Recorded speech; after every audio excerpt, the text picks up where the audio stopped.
Assalamualaikum warahmatullahi wabarakatuh. Balik lagi bersama gue di channel Belajar Santuy. Pada video kali ini gue mau lanjutin pembahasan soal UMPTKIN tahun 2019 ya. Sekarang kita ada di nomor-nomor terakhir keislaman ya.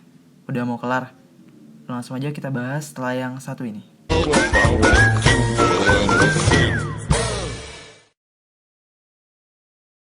Oke, sebelum kalian ngerjain, kalau ada yang belum dapat soalnya atau belum tahu, bisa dicek aja ya di komentar ataupun di description, udah gue taruh linknya. Kalian download aja soalnya. Oke. Nah, ini soal-soalnya. Sisa berapa nomor nih itu fikih semua ya. Udah fikih semua. Sebenarnya soal fikihnya itu udah dimulai dari soal yang pas ada bab wudhu itu. Kalau kalian nonton video gue sebelumnya ya, tahu ya. Itu udah masuk fikih. Nah, ini juga udah masuk fikih nih sampai akhir. Oke, langsung aja kita bahas ya. Oke, nomor 90 nih. Ini bab zakat ya. Zakat pertanian. Oke, 90. Pak Salim menanam padi di sawah selama 3 bulan. Dia berhasil memanen hasilnya. Meskipun tergolong petani baru, tetapi jumlah panen yang diperoleh cukup bagus, yaitu neto 10 ton gabah kering. Berapakah zakat yang harus dikeluarkan oleh Pak Salim jika sawahnya tidak menggunakan pengairan, melainkan cuma tada hujan aja? Nah, kita tahu bahwa misalkan pertanian nih menggunakan biaya untuk pengairan, entah menggunakan bayar apa gitu, buat pokoknya yang ngeluarin biaya buat mengairi sawahnya gitu. Maka bayar zakatnya itu sebesar 5% ya. 5% gitu. Kalau tidak menggunakan biaya untuk pengairan, cuma memanfaatkan alam aja kayak hujan gitu, itu besarnya 10% zakatnya. Oke. Nah, di soal diketahui bahwa tidak menggunakan pengairan kan, nggak ngeluarin biaya nih, melainkan cuma hujan aja, dia pakai hujan kan. Ya udah berarti yang 10%. Nah, jumlah semuanya 10 ton. 1 ton itu 1000 kg kan. Kalau 10 ton kali 10 aja, ya udah 10.000 kan. 10.000 kita kali 10% berapa? Kali 10 per 100 ya. Berapa? Ya udah coret aja nolnya 2. Coret, coret. Kali berapa? 1000 ya. 1000 kg. Nah, maka zakatnya 1000 kg. Ada nggak? Nggak ada ya. Nah, ini entah gua yang salah ataupun penulisnya salah nih ya. Nah, gua ngaku gua salah aja deh. Karena kita masih belajar ya. Kita aja yang salah. Kita yang salah nih. Nah, gua nganggapnya jawabannya E ya. Jawabannya E yaitu 1000 kg. 1000 kg. Jadi jawabannya E ya, 1000 kg. Gue bikin jawaban. Entah ini gue yang salah ataupun karena ini harusnya 1 ton ya. Kalau 1 ton ada jawabannya yaitu 100 kg ya. Kalau 1 ton 10% dari 1 ton berapa? 100 kg kan. Kalau dari 10.000 ya udah 1000. Nah, gue bikin yang E ya. Oke. Paham ya? Gampang kok. Kalau nggak 5% ya 10%. Tapi ada juga yang campuran tuh. Nah, itu jarang sih kalau campuran. Oke, lanjut nomor 91 ya. Nomor 91 ini tentang warisan ya. Warisan, kita baca aja. Zulkarnain meninggal dunia dalam sebuah kecelakaan mobil di Semarang. Dia meninggalkan istri, 2 saudara laki-laki, dan 1 orang ibu. Setelah dihitung, dia memiliki harta dalam bentuk rumah senilai 400 juta. Sementara, dia juga memiliki tanah seluas 280 meter persegi dengan harga 560 juta. Berapa bagian ibu Zulkarnain jika harta itu harus dipotong gono gini separuhnya? Oke. Sebelum kita kerjain, kita bagi warisannya, kita jumlahin dulu nih semua hartanya berapa. Itu 400 tambah 560 kan. Sebanyak 960 juta ya, 960 juta. Nah, kita potong nih setengahnya. Buat gono gini tuh kan, dipotong separuhnya. Ya udah, bagi 2 aja berapa? 480 kan. Nah kita hitung yang segini nih, 480. Di soal diketahui bahwa dia punya istri kan. Istri gue lambangin I ya, I, istri. Oke. Nah, IS deh, IS. Oke. Kalau istri, kalau ada anak dan ada cucu, itu dapatnya 1/8. Kalau nggak ada anak dan cucu, dapatnya 1/4 ya. 1/4 kan. Oke. Kan dia nggak ada anak dan nggak ada cucu kan. 1/4. Kalau ibu, kalau ada anak ataupun 2 saudara laki-laki atau lebih, minimal 2 atau lebih, itu ibu dapatnya 1/6 ya. Sedangkan jika yang meninggal nggak ada anak atau nggak ada minimal 2 saudara, minimal 2 ya. Kalau 1 itu baru. Kalau nggak ada anak dan minimal 2, maka dia dapat 1/3 ya, ibunya 1/3. Nah, karena di sini ada 2 saudara laki-laki, maka dapatnya 1/6 ya. 1/6. Oke. Nah, terus di sini ada 2 saudara kan. 2 saudara, 2S deh, gue tulis 2S. Oke. 2S. Nah, kalau saudara ashabah ya. Ashabah atau sisa, singkat AS. AS. Oke. Nah, Terus dari 4 dan 6 ini, penyebutnya kita KPK-in. 6 dan 4 KPK-nya berapa? 12 ya, gue taruh sini nih, 12, oke. Gue kotakin nih, KPK-nya 12. Nah, sekarang kita kali nih, 1/4 kali 12, atau 12 bagi 4 berapa? 3 ya, bagian istri 3. Nah, terus ibunya, 12 bagi 6, atau 1/6 kali 12 berapa? 2 ya. Nah, 3 tambah 2, 5 kan? Berarti semuanya ada 12. Ini baru ada 5. Sisa berapa? Sisa 7 ya. Sisa 7 buat saudaranya laki-laki gitu. Oke. Nah, sekarang kan jumlah hartanya 480 kan? Kita bagi 12. Kita bagi 12 berapa? 40 juta ya. 40 juta nih. Nah, 40 juta. Nah, 40. Oke. Sekarang kita kali ini. Kita mau nyari siapa? Yang ditanya di soal berapakah bagian ibu? Ibu kan di sini 2 kan? Ibu 2. Nah, kita kali 40. 2 kali 40 berapa? 80 kan? Ya udah, bagian ibu 80 juta. Oke, paham ya? Kalau yang ditanya istri, ya udah 3 kali 4. 12 kan? 120 juta gitu. Oke, jadi gitu ya. Emang agak repot sih kalau warisan, agak repot. Oke, jadi jawabannya adalah yang D ya. 80 juta. Oke, kalau ada yang beda nih ngitungnya, beda dari gua ataupun cara pembagiannya beda, silakan komen aja ya. Gue juga kan masih belajar kan, kita sama-sama belajar juga. Kalau ada salah bilang aja. Kalau ada yang keliru, gue tulisnya bilang aja di bawah ya, komen. Oke? Oke, 92. Tidak sama dengan tahun sebelumnya, Imron ingin mencoba puasa orang Khawas pada Ramadan tahun ini. Ia berusaha melakukan puasa dengan berbagai inderanya. Mata, telinga, mulut, hati, dan pikiran. Selain tetap tidak makan dan minum, serta meninggalkan bersenggama sebagaimana biasanya, yang dilakukan Imron adalah, menurut Imam Al-Ghazali dalam kitab Ihya Ulumuddin, ada tingkatan orang dalam berpuasa. Yang pertama adalah puasa orang awam, yaitu puasa orang pada umumnya. Puasa kita nih, sebagai orang awam. Nah, itu kita cuma menahan makan, minum, dan menahan kemaluan dari godaan syahwat ya. Cuma sebatas itu aja. Itu puasa kita tuh, orang awam.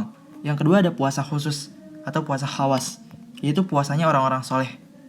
Dalam tingkatan ini, nggak cuma kayak kita aja, tapi dia juga lebih upgrade lagi nih. Dia itu menjaga pendengaran, penglihatan, lisan, tangan, kaki, dan seluruh anggota tubuh dia, hati, dan lain-lain. Nah, dari perbuatan dosa. Itu dia, puasa khusus. Nah nih, yang dibahas di sini puasa khusus ya. Yang ketiga ada puasa yang sangat khusus atau puasa yang sangat istimewa, yaitu puasa khawasul khawas. Puasanya para nabi, para siddiqin, dan para muqarrabin, ya. Itu menahan hati dan kemauan dari pemikiran duniawi. Pokoknya itu yang paling sulit. Kalau kita pengen upgrade nih dari puasa orang awam, ya udah sebatas cuma bisa sampai puasa khusus aja ya. Kalau yang ketiga tuh kayaknya nggak mungkin deh, ya kan? Nah, kita bahas yang kedua tadi tuh, puasa khusus. Kita baca nih. Yang A, ikhtiar mengaitkan ibadah puasa dengan tujuannya. Ini betul ya? Betul, nanti gue bahas nih, coba. Yang B dulu. Upaya meningkatkan kesaktiannya melalui puasa. Karena ada kata-kata kesaktian, maka salah ya? Salah. Oke, yang C. Jalan cepat menuju kebahagiaan melalui cara puasa. Ini juga menuju kebahagiaan. Padahal enggak ya? Padahal niatnya puasa kok, buat upgrade aja gitu. Coba yang D. Usaha menuju kualitas puasa dengan hidup sederhana. Nah, yang D ini betul kalau tidak ada kata-kata hidup sederhana. Di soal diketahui nggak bahwa dia itu sederhana? Enggak kan? Cuma diketahui pengen upgrade aja dari puasa awam jadi puasa khusus, ya kan? Nggak diketahui bahwa dia tuh bukanya pakai seadanya gitu. Kayak nggak mikirin buka, ya kan? Nggak diketahui itu. Ya udah, jawabannya yang A ya. Ikhtiar mengaitkan ibadah puasa dengan tujuannya. Betul. Ibadah puasa kan tujuannya tuh buat menahan diri kan?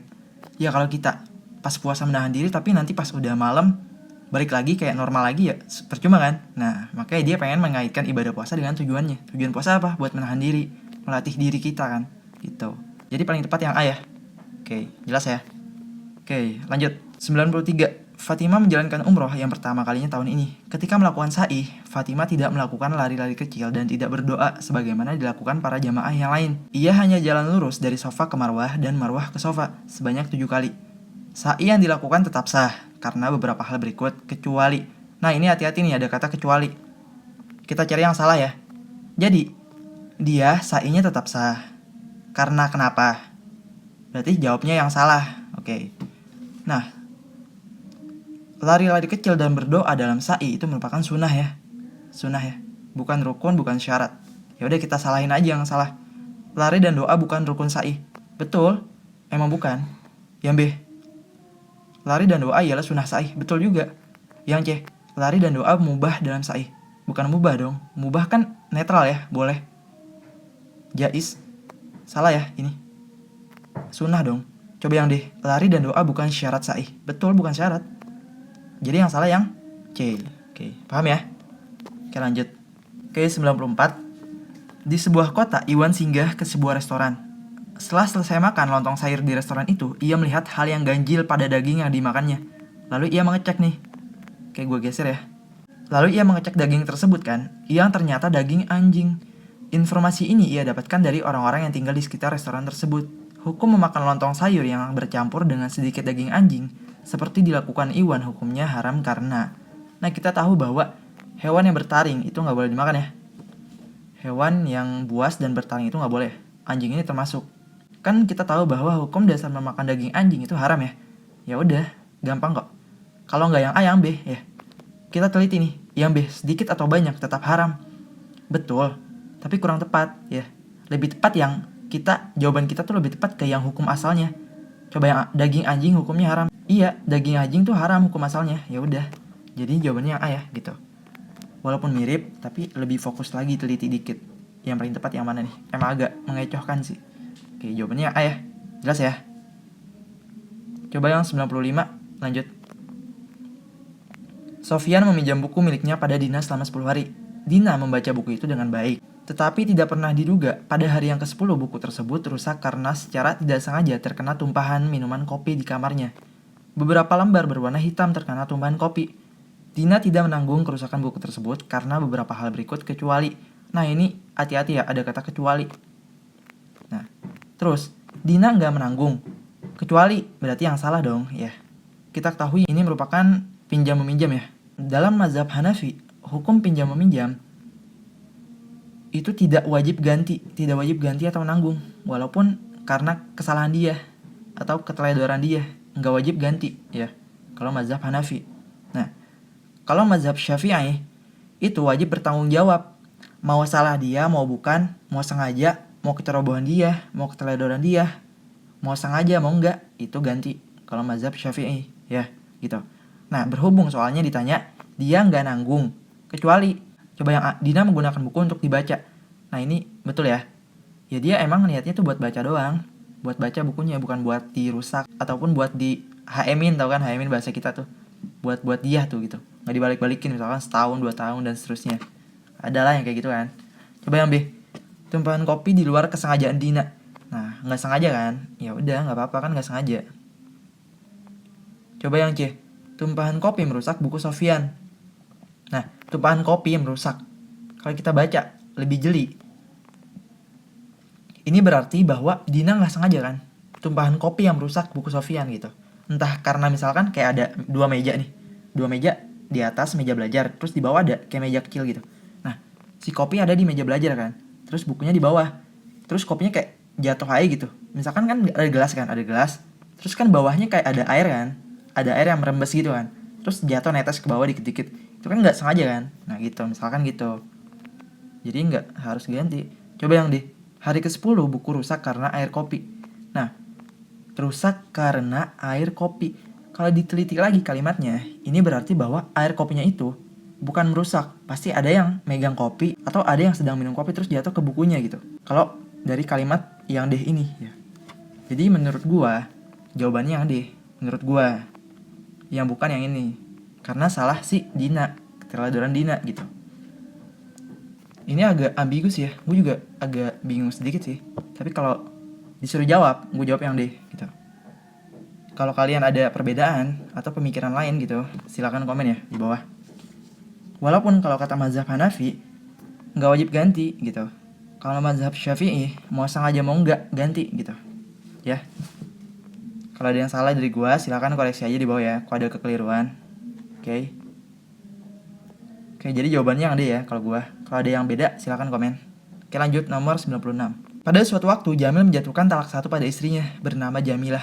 Jamil lalu merujuk Jamilah sebelum habis masa iddah 3 bulan. Namun Jamilah tetap menolak. Rujuk Jamil karena sikap kasar Jamil selama ini. Jamil sering memukul Jamilah. Jamilah tidak mau kehadiran Jamil dalam keluarganya. Namun Jamil tetap bersikukuh bahwa ia tetap merujuk Jamilah. Meski rujukannya ditolak Jamilah, sikap yang dilakukan Jamil adalah, kita tahu bahwa misalkan laki-laki menolak perempuan nih. Terus laki-laki pengen rujuk. Dan masa idahnya tuh belum kelar kan? Belum kelar. Nah, maka dan perempuannya nolak nih, perempuannya nolak nggak mau rujuk lagi kan. Nah, perempuan itu nggak punya kuasa atas itu. Maka laki boleh maksa. Yang punya kuasa tuh laki, boleh balik lagi. Semau laki aja gitu. Jadi jawabannya apa nih? Kalau kita lihat di soal, sebelum habis masa idah kan, berarti dalam masa idah nih kan. Terus si Jamil pengen balikan nih kan, pengen rujuk. Sedangkan istrinya ogah, ya kan, istrinya ogah. Nah, tetap sah dong, ya kan? Jadi jawabannya yang mana? Jawabannya yang C dong, dapat dibenarkan karena rujuk tidak mensyaratkan penerimaan istri ya. Jadi walaupun perempuannya nolak buat rujuk atau balikan, tetap aja sah, gitu. Jadi jelas ya, jawabannya adalah yang C. Gampang kok. Oke lanjut. Oke nomor 97, Gufron dan Hilman adalah pengusaha muda. Keduanya ingin memiliki bisnis perumahan. Keduanya lalu membuat perseroan terbatas dengan modal kekayaan masing-masing. Hilman menyerahkan sawahnya seluas 50 hektar dan Gufron menyerahkan uangnya sebanyak $100.000. Pernyataan tersebut adalah benar tentang syirkah kedua orang tersebut, kecuali, nah hati-hati ada kata kecuali.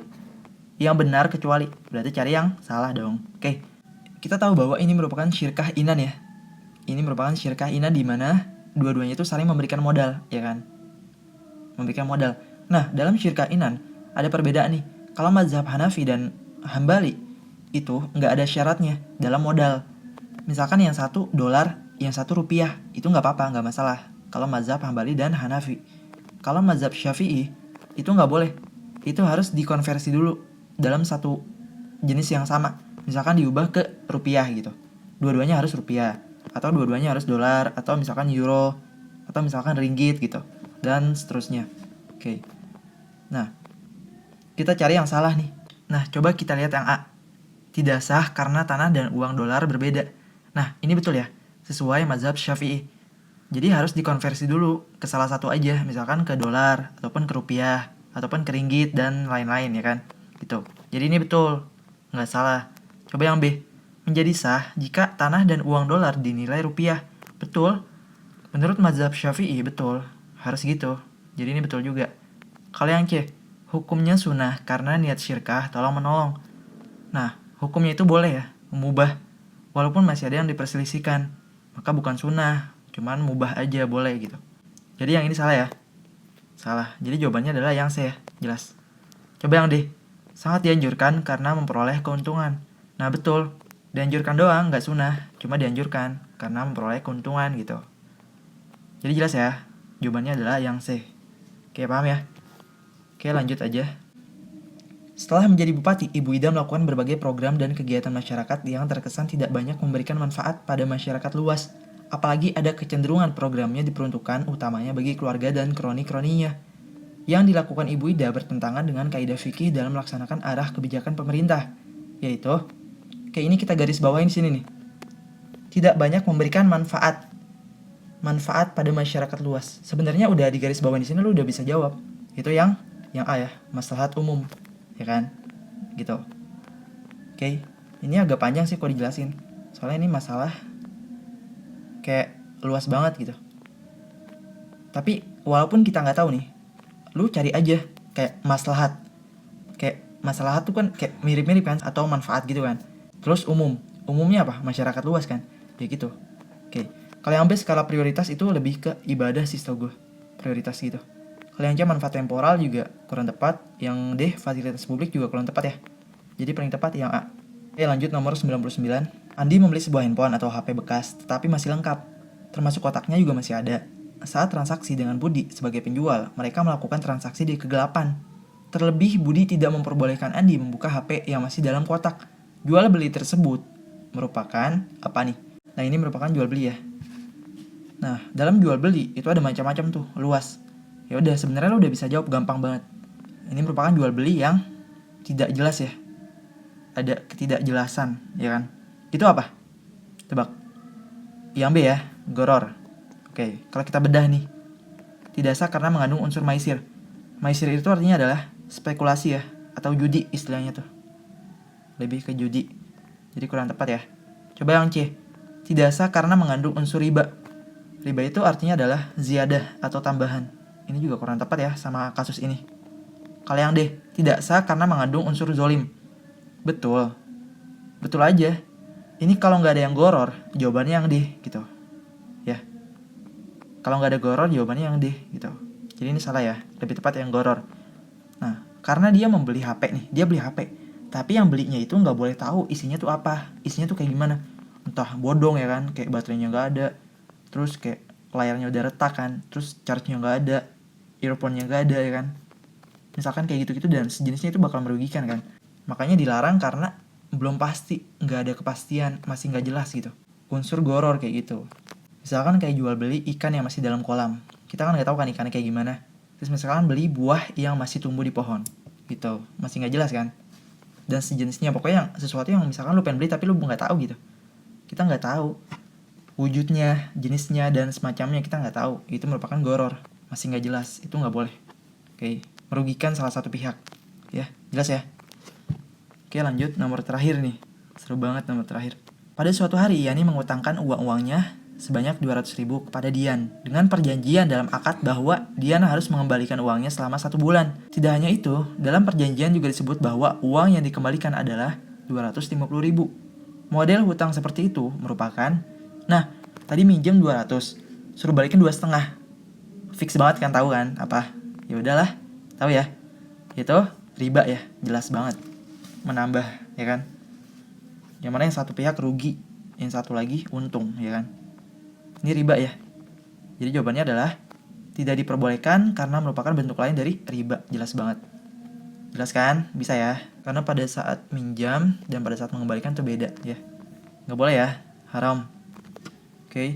Jadi jelas ya. Nah, buat kalian yang ada perbedaan dari jawaban yang gue bahas di sini, ataupun ada pendapat lain ataupun kayak ada pemikiran lain gitu, ada jawaban beda, silakan komen aja di bawah. Karena kita kan sama-sama belajar kan. Nggak apa-apa, saling sharing aja, komen di bawah. Kalau ada yang beda pendapat atau beda jawaban, tanya aja nggak apa-apa. Kalau ada yang salah ataupun keliru, silakan tanya ya di bawah ataupun komen. Oke, ini udah kelar ya keislaman sampai nomor 100. Nah, kalau mau lanjut, terakhir ini matematika dasar 10 soal, silakan komen di bawah ya. Kalau mau lanjut, komen aja di bawah. Gue bakal buat secepatnya. Kan UMPTKN sampai tanggal 10 kan. Masih ada waktu lah, semoga. Oke, cukup sekian ya video dari gue. Semoga bermanfaat. Jangan lupa di like, komen, dan subscribe channel gue. Jangan lupa di share ke teman-teman kalian. Semoga bermanfaat juga. Oke, sampai jumpa di video selanjutnya. Santuy.